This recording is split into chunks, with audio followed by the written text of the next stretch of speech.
Good morning, everyone. This is Dr. Stephen Patton. Today, I would like to discuss a little bit about type 2 diabetes versus type 1, kind of let you guys understand the pathology of the disease and why it's so important to be aware of it and get screened if you can. Also, the importance of taking your medication on time.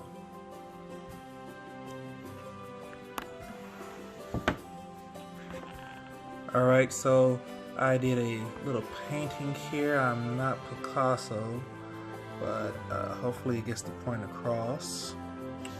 I'll just point out a couple things here. So this is my attempt at the pancreas. That's kind of intestine and gallbladder and bile ducts. This is pretty much food or veggies, whatever you want it to represent. The pancreas makes insulin, so as you can see, this is my insulin line. For simplification, the food, I'm just going to call it sugar, and I'm going to break down which each of these three paintings are, along with my blue blob in the corner. So the first diagram represents a person who does not have diabetes, and the normal flow of things is we eat food, and then that food is turned into a sugar. Then the pancreas reacts and it secretes insulin. Insulin helps the body reabsorb all the nutrients and also keeps the sugar at bay.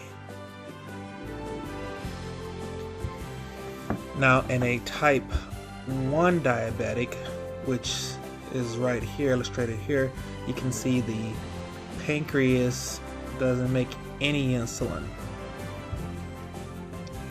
So normally what you'll see is a type 1 diabetic needs insulin from an external source. So normally you see those in injections or insulin pumps. So what we're looking at here is sugar, but initially in a type 1 diabetic, if it goes unchecked, that sugar can turn into sorbitol. Sorbitol is a toxin, and what this right here is, I call it my glass storm cloud. So what happens is, if we think about it, a type 1 diabetic doesn't have that insulin to push in the nutrients, so you normally see a type 1 as a little more on the skinnier side, because most of those nutrients they're peeing out and they're not absorbing unless they get insulin.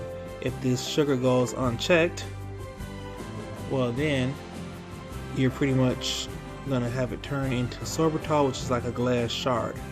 Now when you think about glass shards going through your blood vessels, the first thing you want to think about is, if I get a cut on my hand, normally I get a scab. Think about that in the same terms of blood vessels. If they're having constant little nicks, the blood vessel, the scabs on the blood vessels will slowly close up, and eventually you won't have any flow on the other end. So when you think about diabetes, it normally is going to attack the smaller blood vessels first. So you'll think about small things that have small blood vessels, such as your fingers, your toes, your eyes, and your kidneys. So that would explain why you hear a lot of people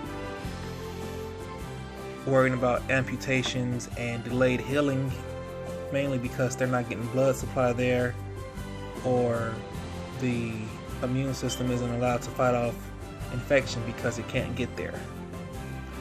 Also, you think about those glass shards affecting the kidney, so that's how you get chronic kidney disease. You think about those glass shards doing the same thing to the blood supply to the eye, that's why you can get blindness.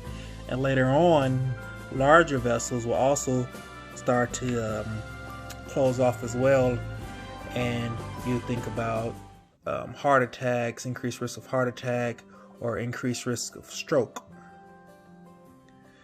So what do we do about those glass shards? Well, when we give that insulin, the insulin is able to control that sugar so that sugar doesn't convert to as much sorbitol, meaning it's going to be less damage or less glass shards floating around.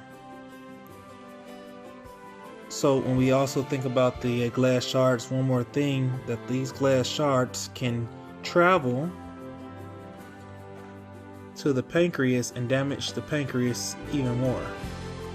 That kind of plays more into a role when you're talking about type 2 diabetes. So let's go ahead and go over to type 2 diabetes. So type 2 diabetes is a little bit different. As you can see, we were born making insulin. We had insulin, and it was able to cover the sugars initially. But now, a lot of the times, it's most likely from obesity and weight gain that the insulin cannot cover the sugar anymore. So there's additional body mass or additional sugar that's floating around in the system, so the body can't make enough insulin to cover our new mass. So what does that mean? That additional sugar goes on to sorbitol and the glass storm, and the process repeats itself. And remember what I was telling you about before, that the glass shards can come around to the pancreas. Well, it can do the same thing here. So what does that mean?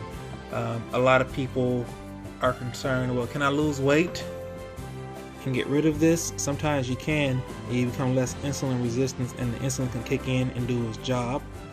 But you have to keep in mind, while all of this is going on, those glass shards can be doing damage to the pancreas. So the more damage to the pancreas, the less insulin that's being made, the less it can cover for the additional sugar. More sugar equals more glass shards. And you see how it becomes a nasty cycle where it can become so bad that the pancreas no longer makes insulin. So a type 2 can start to appear like a type 1, and they may require insulin themselves. Now, there are additional things with the type 2 diabetic that you can use besides insulin before it gets to that point.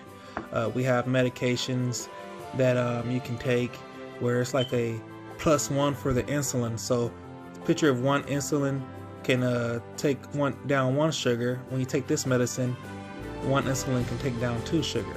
There's medications other than insulin that you can take to help you pee off extra sugar.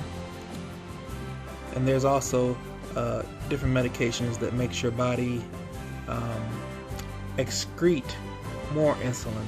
So the pancreas can only do so much naturally, but there's medications that can kind of give it a boost. There's also medications that help with weight loss, so it decrease the amount of work that the pancreas has to do to try to cover the additional, because you're losing that weight, which is what you should do when we're thinking about this.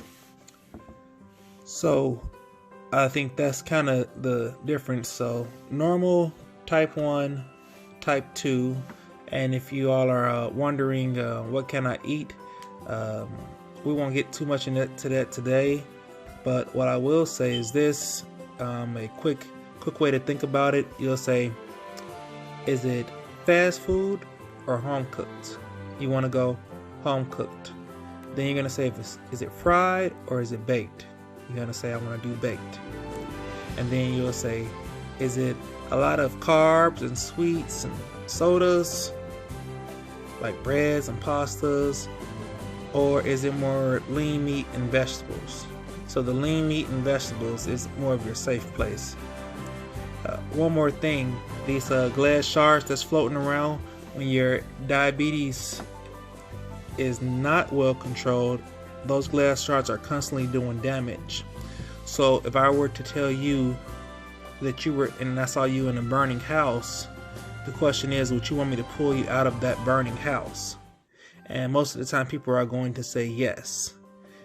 It's not, well, I see you're in the burning house, but let's try to work on some other things to prevent fires in the future. No, you want to pull you out of the house, get the fire under control, and then continues to work on ways of fire safety. Same thing here. If you have high sugar levels, we want to get those down, which is the importance of taking the medication to stop the damage. Because remember, more damage going on, the more damage to the pancreas, and more it can be irreversible. So remember, you don't want to stay in the burning building. Get out the burning building, but you can still work on diet and exercise. I hope this helped. Let me know what you think, and we can go from there. All right, thanks.